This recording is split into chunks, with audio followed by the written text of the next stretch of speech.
Hi friends, എല്ലാവർക്കും എൻ്റെ ചാനലിലേക്ക് ഒരിക്കൽ കൂടെ സ്വാഗതം. ഇന്ന് ഞാൻ സംസാരിക്കാൻ പോകുന്നത് നമ്മുടെ പേഴ്സണൽ ലോൺ ആപ്പുകളെ കുറിച്ചാണ്. എനിക്ക് ഒട്ടും ഗ്രാഹ്യമില്ലാത്തൊരു വിഷയമാണ്. പക്ഷേ ഈ അടുത്ത സമയമായിട്ട് ഞാൻ അതിൻ്റെ പിറകെ ഇങ്ങനെ പരക്കം പായുകയാണ്. കാരണം നമ്മുടെ ജീവിതത്തിൽ എല്ലാവർക്കും അറിയാം, ലോണ് അല്ലെങ്കിൽ ഒരു കടം വാങ്ങുന്നത് എന്തിനാണെന്ന്. നമ്മുടെ ജീവിതത്തിലെ ഏറ്റവും പീക്കായ ഒരു സാമ്പത്തിക അവസ്ഥയിലാണ് നമ്മളൊരു ലോണ് അല്ലെങ്കിൽ കടമൊക്കെ വാങ്ങാനായിട്ട് ശ്രമിക്കുന്നത്. അപ്പോൾ എൻ്റെ ജീവിതത്തിലെയും അങ്ങനത്തെ ഒരവസ്ഥയാണ് ഇപ്പോൾ കടന്നുകൊണ്ടിരിക്കുന്നത്. അപ്പോൾ അതുകൊണ്ട് ഞാനും പേഴ്സണൽ ലോണുകൾ കുറേ ആപ്പുകളെ കുറിച്ച് വീഡിയോ കണ്ടപ്പോൾ, ഇൻസ്റ്റഗ്രാമിലൊക്കെ കണ്ടപ്പോൾ ഞാനും അതൊക്കെ ഒന്ന് ട്രൈ ചെയ്ത് നോക്കി. പക്ഷെ ഞാൻ ഒരു കാര്യം പറയാം, ഈ നമ്മളെ യൂട്യൂബേഴ്സ് വ്ളോഗേഴ്സ് ചെയ്യുമ്പോൾ അവർ പറയും ഇന്ന ആപ്പ് നല്ലതാണ്, ഇന്ന ആപ്പ് നല്ലതാണ്, പെട്ടെന്ന് ലോണ് കിട്ടും, ഒന്നും വേണ്ട, ആധാർ മാത്രം മതി എന്നൊക്കെ പറയും. പക്ഷെ നമ്മൾ അതിലോട്ട് കടക്കുമ്പോഴാണ് നമുക്ക് അതിൻ്റെതായ ചില പ്രായോഗിക ബുദ്ധിമുട്ടുകൾ മനസ്സിലാക്കാൻ പറ്റുന്നത്.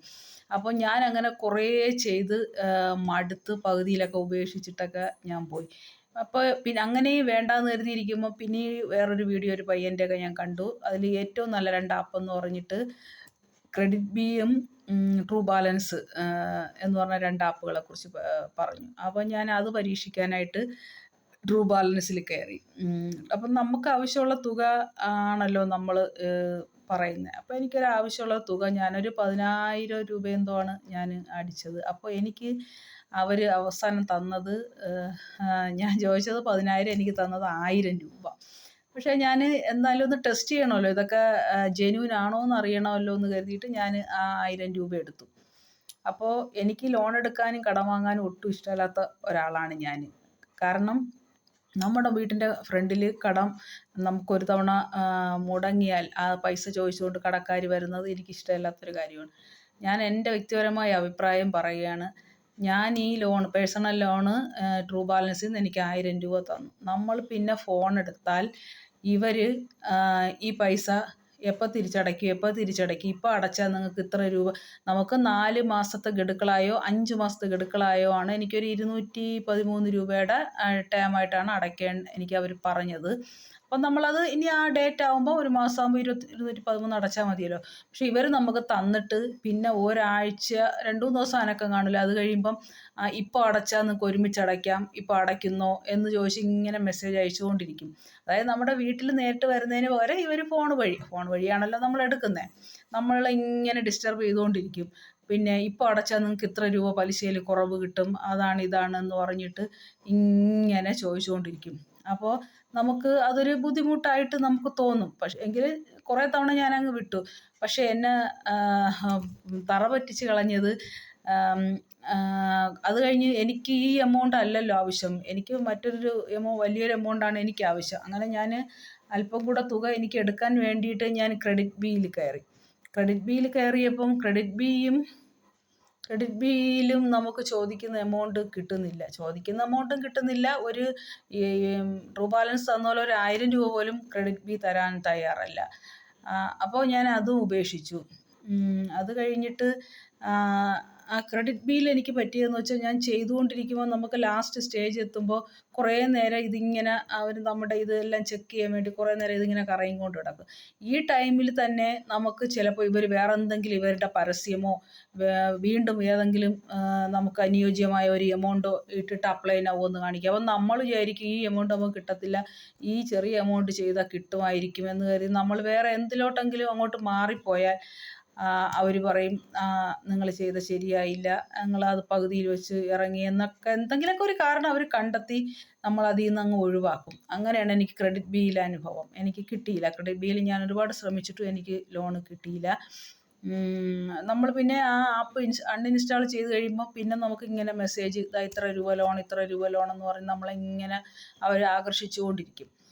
അപ്പോൾ ഈ ട്രൂ ബാലൻസിൽ എനിക്ക് പറ്റിയ ട്രൂ ബാലൻസിനോട് എനിക്ക് വളരെ നന്ദിയുണ്ട്. കാരണം ഒരു 1000 രൂപയെങ്കിലും എനിക്ക് ഫസ്റ്റ് ചോദിച്ച ഉടനെ തന്നല്ലോ എന്നൊരു നന്ദിയുണ്ട്. പക്ഷേ എനിക്ക് പറ്റിയ ഞാനൊരു വലിയ എമൗണ്ട് എടുക്കാനായിട്ട് ഈ ട്രൈ ചെയ്യുമ്പോൾ ഇവർക്കറിയാം, ഈ ആപ്പ് ഒരു തവണ നമ്മൾ കയറിയ ആപ്പുകാർക്കാണെങ്കിൽ അറിയാം നമുക്ക് പേഴ്സണൽ ലോണിന് അത്യാവശ്യമാണ്, നമ്മളിങ്ങനെ മറ്റ് ആപ്പുകൾ സെർച്ച് ചെയ്തുകൊണ്ടിരിക്കുന്നു എന്നുള്ള നോട്ടിഫിക്കേഷൻ ഇവർക്ക് കിട്ടും. അപ്പോൾ ഇവരിങ്ങനെ നമ്മളെ മോഹിപ്പിക്കുന്ന എമൗണ്ടുകൾ ഇങ്ങനെ ഇട്ട് ഇരിക്കും. അങ്ങനെ ട്രൂ ബാലൻസിൽ എനിക്ക് നിങ്ങളിപ്പോൾ അടയ്ക്കുന്നെങ്കിൽ 42 രൂപ പലിശയിൽ ഇളവ്, ഇപ്പോൾ അടച്ചാൽ നിങ്ങൾക്ക് അടുത്ത എമൗണ്ട് നെക്സ്റ്റ് എമൗണ്ട് നമ്മൾ ആദ്യം എടുത്തതിനേക്കാളും കുറച്ചുകൂടെ കൂടിയ ഒരു എമൗണ്ട് ഇങ്ങനെ കാണിച്ചുകൊണ്ടിരുന്നു. അപ്പോൾ ഞാൻ കരുതി ഇപ്പോൾ അടച്ചാൽ നമുക്ക് ഇതങ്ങ് അടയുകയും ചെയ്യും, നമുക്ക് നെക്സ്റ്റ് അടുത്ത് കുറച്ചുകൂടെ തുക നമ്മുടെ ആവശ്യത്തിന് കിട്ടുമല്ലോ, അപ്പോൾ എനിക്ക് സിബിലും നല്ല രീതിയിൽ നിൽക്കുമല്ലോ എന്ന് കരുതി ഞാൻ എൻ്റെ ഫോണിലൊരു 500 സംതിങ് ഉണ്ടായിരുന്നു, എൻ്റെ ഹസ്ബൻഡിൻ്റെ ഫോണിലും അതുപോലെ തുച്ഛമായ പൈസയും ഉണ്ടായിരുന്നു. അപ്പോൾ നമുക്ക് 1000 രൂപയ്ക്ക് 1242 എന്തോ ആണ് നമുക്ക് അടയ്ക്കേണ്ടി വന്നത്. അപ്പോൾ ആ പൈസ എനിക്ക് ഇങ്ങോട്ട് ഗൂഗിൾ പേ ചെയ്ത് ഞാൻ എൻ്റെ ഫോണിൽ നിന്ന് ഈ പൈസ അങ്ങ് അടച്ചു കൊടുത്തു. അതിൻ്റെ മുതലും പലിശയും എടുത്ത് 1 മാസം പോലും ആയില്ല എന്ന് ആലോചിക്കണം. എടുത്ത് ഒരാഴ്ചയോ 1.5 ആഴ്ചയോ ആയിട്ടുള്ളൂ. ഇവരടുത്ത എമൗണ്ട് അതിൻ്റെ നെക്സ്റ്റ് സ്റ്റേജിലെ എമൗണ്ട് 1632 രൂപ ലോണായി തരും എന്ന് പറഞ്ഞതുകൊണ്ട് ഞാൻ ചെയ്തതാണ്. സത്യം ഞങ്ങൾക്ക് പെട്രോൾ അടിക്കാനായിട്ട് ഞങ്ങൾ മാറ്റിയിട്ടിരുന്ന ആ പൈസ ഇവർക്ക് അടച്ചു കൊടുത്തപ്പോൾ ആ നെക്സ്റ്റ് എമൗണ്ട് ഇവർ തന്നില്ല. നമ്മളതിൻ്റെ പ്രൊസീജിയർ ചെയ്തു. ഏതെങ്കിലും ഒരു ഘട്ടത്തിൽ വെച്ച് അവർ തന്നെ ഒരു കാരണം കണ്ടുപിടിക്കും. അപ്പോൾ എനിക്ക് സിബിൽ സ്കോർ നന്നായിട്ടുള്ള ഒരു വ്യക്തിയാണ് ഞാൻ. എനിക്ക് 700 സംതിങ് ഉള്ള ഒരാളാണ് ഞാൻ. അപ്പോൾ എനിക്ക് ആ പ്രോബ്ലം ഇല്ല. പിന്നെ ഇവരുടെ ലോൺ എടുത്തിട്ട് ഞാൻ അടയ്ക്കാൻ ലേറ്റായില്ല. 2 ആഴ്ച ആവും മുമ്പ് ഞാൻ അവരെ പൈസ അടച്ചു കൊടുത്തു. എന്നിട്ട് പിന്നെ എനിക്ക് എന്താണ് പ്രോബ്ലം എന്ന് എനിക്കറിയില്ല. പിന്നെ എനിക്ക് ഈ ആപ്പുകളോട് എനിക്കുള്ളൊരു വിയോജിപ്പ്, എല്ലാം നല്ല ആപ്പാണ് അങ്ങനെ ഇങ്ങനെയെന്നൊക്കെ ഒരുപാട് പേര് വീഡിയോ ചെയ്തിടുന്നത് ഞാൻ കണ്ടിട്ടുണ്ട്. ഞാൻ ഈ പേഴ്സണൽ കുറേ ആപ്പ് എക്സ്പീരിയൻസ് ചെയ്ത അനുഭവത്തിൽ നിന്ന് ഞാൻ പറയുകയാണ്.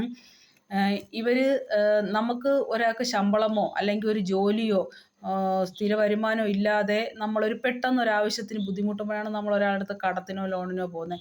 ആ സമയം നമ്മുടെ ജോലി എന്തെന്ന് ചോദിക്കുന്നുണ്ട്, നമുക്ക് വരുമാനം ഉണ്ടോ എന്ന് അറിയുന്നുണ്ട്. അവർ ജോലി ഉണ്ടെങ്കിലേ തരൂ, അല്ലെങ്കിൽ സാലറി കാണിച്ചാലേ തരൂ.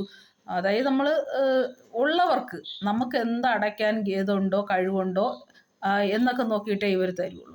അപ്പം നമുക്ക് മിക്കവർക്കും കള്ളം പറഞ്ഞൊക്കെ എടുക്കേണ്ടി വരും. പക്ഷേ ഞാൻ ചോദിക്കട്ടെ, ഈ ഒരു ഗവൺമെൻറ് ജോലിയുണ്ട് അല്ലെങ്കിൽ ഒരു പ്രൈവറ്റ് ജോലിയുണ്ട്, അവർക്ക് കടം കൊടുക്കാൻ 100 പേര് കാണും. ഈ ജോലി ഇല്ലാത്തവരോ അല്ലെങ്കിൽ വീട്ടിൽ ഹസ്ബൻഡിന് മാത്രമോ അല്ലെങ്കിൽ ഭാര്യയ്ക്ക് മാത്രം ജോലിയുള്ള അവസ്ഥയിൽ മറ്റേ ആൾക്കൊരാവശ്യം വരുമ്പോൾ അവർക്ക് പേഴ്സണൽ ലോണെന്നല്ലേ അതിൻ്റെ പേര്, അല്ല സാലറി ലോണെന്നല്ലല്ലോ. അപ്പോൾ പേഴ്സണൽ ലോണാകുമ്പോൾ ഒരു വ്യക്തിയുടെ വ്യക്തിപരമായ ആവശ്യങ്ങൾക്ക് പൈസ നൽകി അവരെങ്ങനെ അടയ്ക്കുന്നു എന്ന് നമ്മൾ ചിന്തിക്കേണ്ട കാര്യമില്ല. കാരണം അവർക്ക് കൊടുക്കാൻ ഹസ്ബൻഡ് കാണും, ബന്ധുക്കൾ കാണും, അല്ലെങ്കിൽ ഏതെങ്കിലും വിധത്തിൽ അവർക്ക് ആ പൈസ അടയ്ക്കാൻ കഴിവുള്ളത് കൊണ്ടാണല്ലോ അവർ ലോൺ എടുക്കുന്നത്. അപ്പോൾ നിങ്ങൾക്ക് സാലറി ഉണ്ടോ, നിങ്ങൾ എവിടെ ജോലി ചെയ്യുന്നു, എത്ര വർഷമായി ജോലി ചെയ്യുന്നു, ഇങ്ങനെ ചോദിക്കുന്നതിനോട് എനിക്ക് വ്യക്തിപരമായ വിയോജിപ്പുണ്ട്. കാരണം അങ്ങനെ ഒരു ജോലിയും സർട്ടിഫിക്കറ്റൊക്കെ ഉള്ള ഒരാളാണെങ്കിൽ ഒരിക്കലും നിങ്ങളടുത്ത് ഈ 5000 10,000 രൂപയ്ക്ക് കെഞ്ചാനോ കടം വാങ്ങാനോ ആരും വരത്തില്ലല്ലോ. അവർക്ക് നാട്ടിൽ തന്നെ കൊടുക്കാൻ ആളുകൾ കാണും. അപ്പം അതുകൊണ്ട് അതിനോട് എനിക്ക് പേഴ്സണലി എനിക്ക് എല്ലാ ആപ്പുകളോടും എനിക്ക് വിയോജിപ്പുണ്ട്. എല്ലാവർക്കും നമ്മുടെ സാലറി എത്രയെന്നറിയണം, കുടുംബ വരുമാനം എത്രയെന്നറിയണം, എവിടെ ജോലി എന്നറിയണം. അവർ കുറേ കൂടിയ കമ്പനികളുടെ ലിസ്റ്റ് ഇങ്ങനെ ഇട്ടിരിക്കും, ഇതിലേതാണ് നമുക്ക് ജോലി. നമ്മുടെ ജോലി വല്ല പെട്രോൾ പമ്പിലോ വല്ല ഷോപ്പിലോ ടൈലറിങ് ഷോപ്പിലോ ഒക്കെ ആയിരിക്കും. അങ്ങനെ ഒരു ഓപ്ഷനേ അവരതിൽ തന്നിട്ടില്ല. പിന്നെ മറ്റൊരു വിഷയം എന്ന് പറഞ്ഞാൽ നമ്മൾ മലയാളികൾക്ക് ഏറ്റവും കൂടുതൽ ഇംഗ്ലീഷൊക്കെ കൈകാര്യം ചെയ്യാൻ അറിയാമെങ്കിലും നമുക്ക് നമ്മുടേതായ ഭാഷയാണ് കൂടുതൽ കംഫർട്ടബിൾ ആവുന്നത്. അപ്പോൾ ഇങ്ങനെയുള്ള ആപ്പുകളൊന്നും മലയാളത്തിൽ നമുക്ക് അവൈലബിൾ അല്ല. അപ്പോൾ അത് കാരണം ഇംഗ്ലീഷിൽ നമുക്കൊരു വാക്കിനെ അറിയാം, നമുക്ക് 2-3 അർത്ഥമുണ്ട്. അതിൽ നമുക്കറിയാമെന്നുള്ളത് ചിലപ്പോൾ ഒരർത്ഥമായിരിക്കും. ഇത് വെച്ചിട്ട് നമുക്കെങ്ങാനും മീനിങ് നമ്മൾ ഗ്രഹിക്കുന്നത് തെറ്റാണ്, അത് വെച്ചിട്ട് നമ്മൾ എവിടെയെങ്കിലും ഒന്ന് ടച്ച് ചെയ്തിട്ടുണ്ടെങ്കിൽ സംഭവം പോക്കായി, കട്ടപ്പുകയായി. അപ്പോൾ ഇങ്ങനെയൊക്കെയുള്ള ഒരുപാട് വിഷയങ്ങളുണ്ട്. നമ്മൾ എന്ത് പ്രോഡക്റ്റ് നോക്കിയാലും അതിലൊന്നും മലയാളം നമുക്ക് ഭാഷ തിരഞ്ഞെടുക്കാനുള്ള ഒരു ഇതില്ല. പക്ഷെ ചില ആപ്പുകളിലുണ്ട്. അപ്പോൾ അങ്ങനെയൊക്കെയുള്ള ചില സാങ്കേതിക തടസ്സങ്ങൾ ഈ പേഴ്സണൽ ലോൺ ആപ്പുകളിലുണ്ട്. എന്നിട്ടും അവരെ വാനോളം പുകഴ്ത്തി എനിക്ക് കിട്ടി എന്ന് പറഞ്ഞ് ഒരുപാട് വ്ളോഗേഴ്സ് വീഡിയോ ചെയ്തിട്ട് നിങ്ങൾക്ക് കിട്ടിയെങ്കിൽ അതിൻ്റെ കാരണം നിങ്ങളുടെ അക്കൗണ്ടിൽ ലക്ഷങ്ങളോ 10,000-ങ്ങളോ 1000-ങ്ങളോ ഒക്കെ ബാലൻസ് ഉള്ളതുകൊണ്ടാണ്. ഒരു പൈസ ഇല്ലാതെ വരുന്ന ഒരു അവസരത്തിലാണ് നമ്മളൊക്കെ കടം വാങ്ങാൻ പോകുന്നത്. അല്ല, നമ്മുടെ കയ്യിൽ പൈസ വെച്ചിട്ട് ആരും കടം വാങ്ങാൻ പോകത്തില്ല. അപ്പോൾ ഈ ഒന്നും ഇല്ലാത്തവന് ലോൺ കൊടുക്കാൻ ആരും തയ്യാറല്ല, പേഴ്സണൽ ലോണുകാരായാലും. അപ്പം നിങ്ങൾക്ക് കിട്ടിയെങ്കിൽ അത് നിങ്ങളുടെ അക്കൗണ്ട് ബാലൻസ് സേഫ് ആയതുകൊണ്ടാണ് നിങ്ങൾക്ക് തന്നത്. അത് വെച്ചിട്ട് ഈ ആപ്പ് നല്ലതാണ്, നിങ്ങൾക്ക് ലോൺ കിട്ടും, ഓടിച്ചെല്ലു എന്ന് നിങ്ങൾ വീഡിയോ ചെയ്യുന്നത് ഒട്ടുമേ ശരിയല്ല.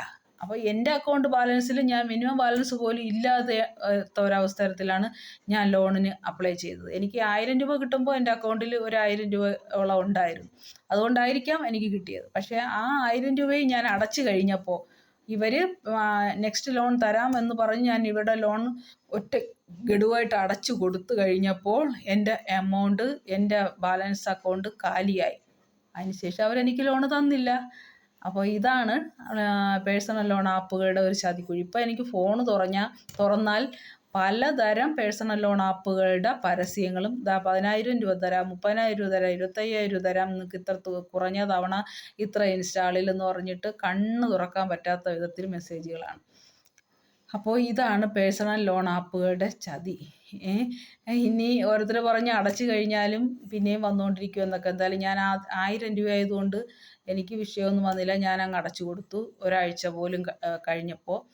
അപ്പോൾ ഇനി അടച്ച് കിട്ടിയില്ല എന്ന് പറഞ്ഞ് ഒരു വേറെ വല്ല രൂപത്തിലും ഭാഗത്തിലും വരുമോ എന്നൊന്നും എനിക്ക് അറിഞ്ഞൂടാ. പക്ഷേ എന്തായാലും ട്രൂ ബാലൻസ് മാത്രമാണ് എന്നെ 1000 രൂപയെങ്കിലും തന്ന് സഹായിച്ചത്.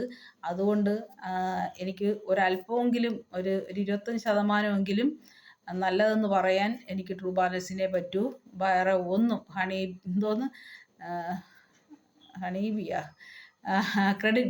ക്രെഡിറ്റ് ബിയോ എനിക്ക് മറ്റൊരു ആപ്പുകളും വേറൊരു ആപ്പിൻ്റെ ബഹുരസമാണ്. വേറൊരു ആപ്പ് എനിക്ക് രാവിലെ പരസ്യം വന്നു. ഞാൻ അതിൽ കയറിയപ്പോൾ നമുക്ക് പ്രോസസ്സിങ് ഫീ ആയിട്ട് 199 രൂപ അടച്ച് കഴിഞ്ഞാൽ മാത്രമേ നമ്മുടെ സർട്ടിഫിക്കറ്റുകൾ വെരിഫൈ ചെയ്തു നമുക്ക് പൈസ തരൂ. അത് നമ്മൾ രജിസ്ട്രേഷൻ ഫീസ് എന്നൊക്കെ പറയത്തില്ലേ, ഞാൻ നോക്കിയ ആപ്പുകളിൽ രജിസ്ട്രേഷൻ ഫീസുള്ള ഈ ഒറ്റൊരു ആപ്പാണ്. പക്ഷെ ഞാൻ അതിൻ്റെ പേര് മറന്നുപോയി. 190. അപ്പോൾ എൻ്റെ സംശയം, നമ്മൾ ഈ 199 രൂപ അടച്ച് ലോണിന് അപ്ലൈ ചെയ്തു, നമുക്ക് എന്തെങ്കിലും കാരണവശാൽ ഇവർക്ക് ലോൺ തരാൻ പറ്റില്ല എങ്കിൽ നമുക്ക് ഈ പൈസ തിരിച്ചു തരത്തില്ല. അപ്പോൾ അവർക്ക് വെറുതെ ഇരുന്നുകൊണ്ട് അവർ 200 രൂപ ഉണ്ടാക്കിക്കൊണ്ട് പോയി, നമ്മുടെ 200 രൂപ ഗോവിന്ദ. അപ്പോൾ അത് മറ്റൊരു ട്രാപ്പാണ്. അവർ തരും എന്ന് നമുക്കൊരു ഉറപ്പില്ല. ഇല്ലെങ്കിൽ അവർ ലോൺ സക്സസ് ആയി നമുക്ക് തരുമ്പോൾ അതിൽ നിന്ന് അവർ 200 രൂപ പിടിച്ചിട്ട് ബാക്കി മൈനസ് നമുക്ക് എമൗണ്ടിൽ ഇട്ട് തന്നാൽ മതിയല്ലോ അക്കൗണ്ടിൽ. അത് ചെയ്യുന്നതായിരിക്കും കുറച്ചുകൂടെ ജെന്യൂനും അന്തസ്സായ പരിപാടിയെന്ന് എനിക്ക് തോന്നുന്നു. അല്ലാതെ അതിന് മുമ്പ് 199 രൂപ ചോദിച്ചു വാങ്ങുന്നത് എന്തുകൊണ്ട് ശരിയാണെന്ന് എനിക്ക് തോന്നുന്നില്ല. അപ്പോൾ ഇതാണ് എൻ്റെ പേഴ്സണൽ ലോൺ ആപ്പ് അനുഭവങ്ങൾ. അതുകൊണ്ട് സൂക്ഷിച്ചും കണ്ടും മാത്രം ഈ ആപ്പുകൾ ഉപയോഗിക്കുക, അവരിൽ നിന്ന് പൈസ കടം വാങ്ങിക്കുക എന്ന് മാത്രമേ എനിക്ക് എല്ലാവരോടും പറയാനുള്ളൂ. എല്ലാവർക്കും നന്ദി.